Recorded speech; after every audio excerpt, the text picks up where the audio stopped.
В едно слънчево българско село, до зелени поляни и бистри потоци, живеела малката Елица.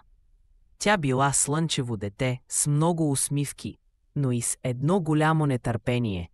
Елица искала всичко да се случва веднага.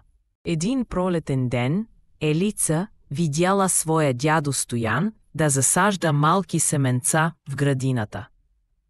Дядо Стояне, защо не засадиш направо големи цветя? Искам веднага градина с най-красивите цветя.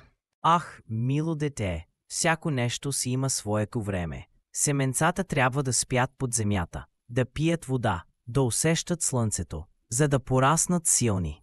Но аз не искам да чакам. Искам градината още днес.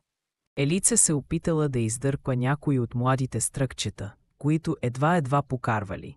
Но те били толкова нежни, че се скъсвали в ръцете й.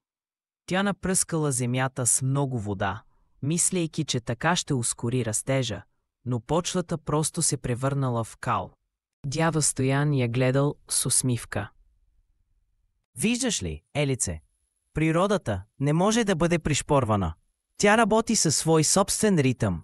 Трябва да поливаш, да плевиш, да се грижиш, но най-вече да чакаш. Елица започнала да наблюдава дядо си.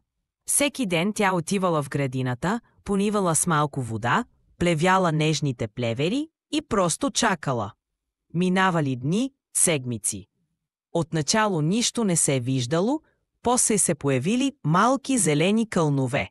Елица била изпълнена с радост. С търпение и грижа градината започнала да се променя. Едно по едно цветята разтваряли своите пъпки. Червени рози, жълти лалета, сини незабравки. Цялата градина засияла в чудни цветове и аромати. Елица стояла сред своята прекрасна градина, създадена от нейната грижа и търпение. Тя вече разбирала, че най-красивите неща в живота изискват време. Дядо Стояне, сега разбирам.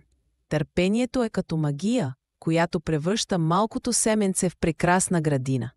И така, малката Елица научила един много важен урок, че с търпение и грижа всяко усилие носи своите сладки плодове.